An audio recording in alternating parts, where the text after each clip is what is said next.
Wallmart by Demons Dance Alone. I don't shop at Walmart. That's not a brag. I don't look down on people who regularly have to out of financial necessity. I'm just saying, maybe if I did, I would have noticed something sooner. It was late at night and I was out of a lot of essentials. I had just gotten off an all-day shift and tomorrow was looking to be no different. I was resigning myself to having no toilet paper, no soap, and no milk until my next day off. And then I remembered I was also out of lunch meat and just went, fuck it. No way I was braving the workday without my customary sandwich. I tooled around in my beater trying to find a 7-Eleven or something along those lines when I saw that parking lot behemoth. I'm sure we could all recognize it in our sleeps by now. I reviewed my options and resignedly turned my blinker on. The parking lot was almost empty. There were no carts loose in the lot, which was a first for any store I'd ever been to. I got out of my car and walked into the store. The first problem didn't even hit me until I was securely inside the building, and probably would have driven any seasoned Wally Worlder scampering in the other direction. The sign said W-Mart, not Walmart.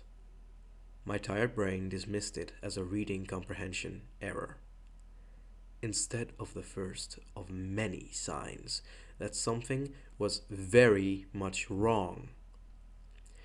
The greeter at the door was an overweight man or woman, didn't look too hard, didn't care, who said, "Welcome to Walmart," with accents on the wrong syllables, so it came out, "Welcome to Wallmart." Again, tired and not paying much attention, don't even know what to expect. I just snagged my cart, which moved only slightly better than a boulder with square wheels, and set off. This place. Man, it was big. I am no newcomer to warehouse stores, but this place just went on and on. I shoved my car down endless aisles looking for a sign of my necessities.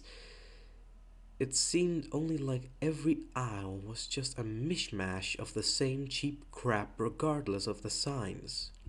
I saw value packs of tools, toys, electronics, plasticware, everything except what I needed. The next weird thing presented itself when I actually examined one of the items. The thing was a 5-pack of pliers. But when I picked it up, I found it was an empty package. The pliers behind the plastic were just pictures. I thought sure, it was probably just a security measure, and I would have to bring it up to the cashier and they'd fetch the real ones from a security case. Then I looked at the next one. A pack of forks. Same deal. I picked up a container of bleach. Empty. I was not the only one in the store at the time. A couple of people as confused as me were wandering around, looking lots. An old lady looked at my shirt and hopefully opened her mouth, and I shook my head.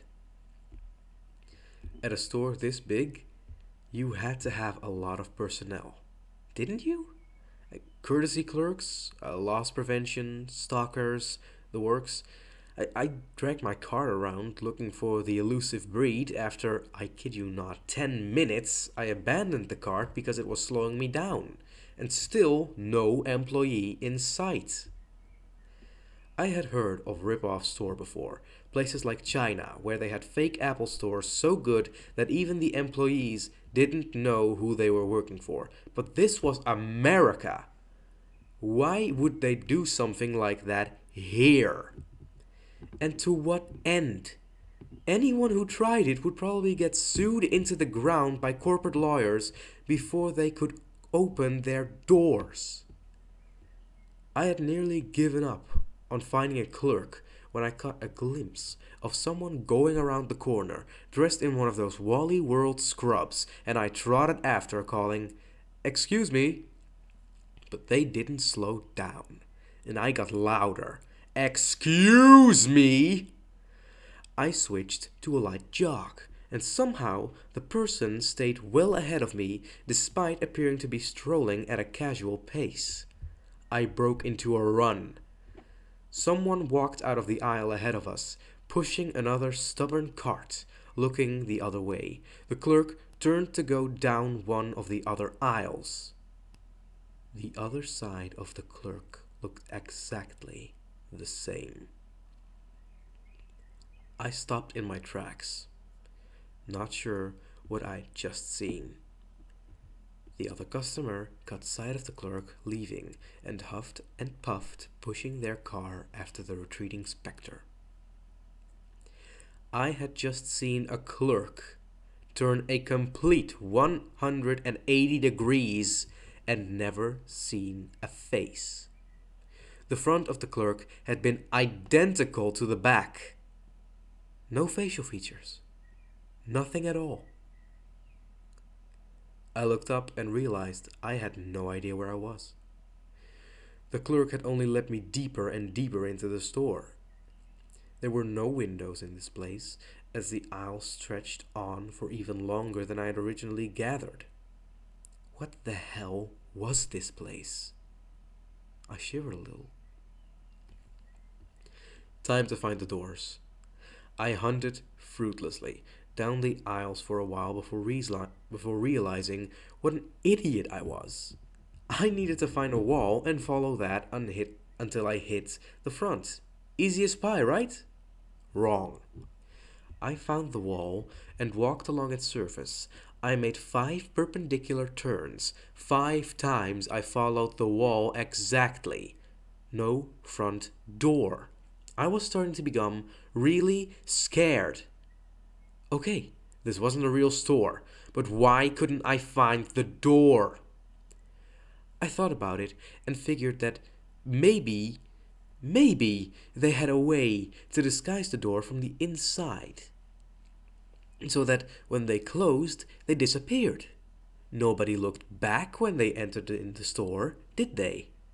I continued walking my circuit, patting the wall, looking for a likely place. Hello? Is someone there? A shaky voice came from the aisle cap behind me.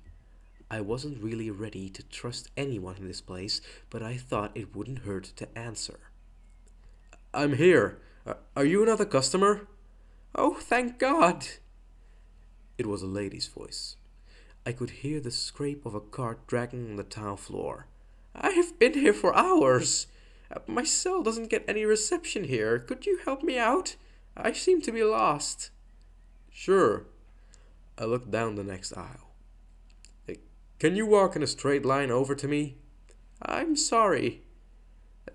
This aisle appears to be capped here. It's just shelves on either side and a dead end. Can you follow it to the other end? I've tried. Maybe you can see something I'm missing? With a lot of misgivings, I stepped away from the wall and down the aisle. I tried to guide the woman with my voice. She was very apologetic for troubling me. She felt so silly for getting lost in a straight line. Her husband would think. I hit the end of the aisle and got a cold chill. There was the aisle cap, extra wide. The aisles to either side were empty. I called. Are you there? Yes. Do you see anything? Do you? I just see another shelf with all the same crap that's on the others. Her voice held a touch of panic. I don't know how I got myself in here. If there's some opening I'm not seeing, maybe I wandered into an employee-only area? It was hard to swallow past the lump in my throat. Maybe, I lied. Listen, I'm going to find the front door and call someone, okay? I'll be back as soon as I can. Just Try not to go somewhere that doesn't open up, okay? Okay. The woman seemed a little better, now that she had the comforting lie that someone would take care of it. I had no idea what I was doing, but she didn't need to know that. I found the wall again and followed it. Aggressively punching shelves, I scattered useless merchandise mock-ups to look for secret entrances. The space between aisles got longer. I could see an aisle cap 2, 3 aisles wide. I heard other people calling out. I started running along the walls, looking for seams where there were no checkout stands, no food courts, nothing to indicate there were doors, or where the doors might be. It was a seamless cube of junk, and I was running laps fruitlessly. My first and only stroke of luck hit me that night. I found the greeter. From far away it looked like a person, but from the corner of your eye, if you were distracted and not paying attention, it looked like a person. But if you really studied it, you realize it was just a bunch of weird formations on its head that only just looked like a face. Sort of like those pictures made up of thousands of colored dots. It only looked like a thing from further back. Up close, it was just a bunch of meaningless blobs. The greeter waddled along like it didn't know how to walk. That's not an exaggeration. It kept putting its feet wrong and twisting its body like it wasn't used to being bipedal. I crept up behind it and grabbed its shirt collar. The greeter blinked. It was the weirdest thing I've ever seen. It had no eyes, just a bunch of stubs that cast a shadow that happened to look like eyes from far away. It spooked me so much I let go of its collar. "Where is the door?" I demanded. The thing shuffled a little. "Welcome to Wallmart?" "Where is the fucking door?" I gave him a little shove. "Look, if you let me out now, I won't call the cops. Just let me go." The greeter looked around, then back at me. "Welcome to Wallmart." I had a horrible realization dawn on me. Like the double-sided clerk, this probably only had one purpose. I wasn't going to get anywhere with it, because there was literally nowhere to go. I went a little crazy then. I was hungry, tired, and desperate. I threw the greeter at the wall, and it rippled like a condom full of jello. And the wall opened up. I could smell the sweet night air of freedom and started running. Good thing too, because the wall almost immediately started closing after I ran. It hit me on the elbow, hard. I had a bruise for days, but I was out. The greeter wasn't so lucky. I could hear the squeals as the door pinched and shut on it, but I didn't stop to look. I ran to my car and gunned it out of there. I parked in a nearby strip mall and called the cops. I'm afraid I wasn't the best reporter though. Somewhere between spouting off about a fake Walmart and prisoners, the dispatcher hung up on me.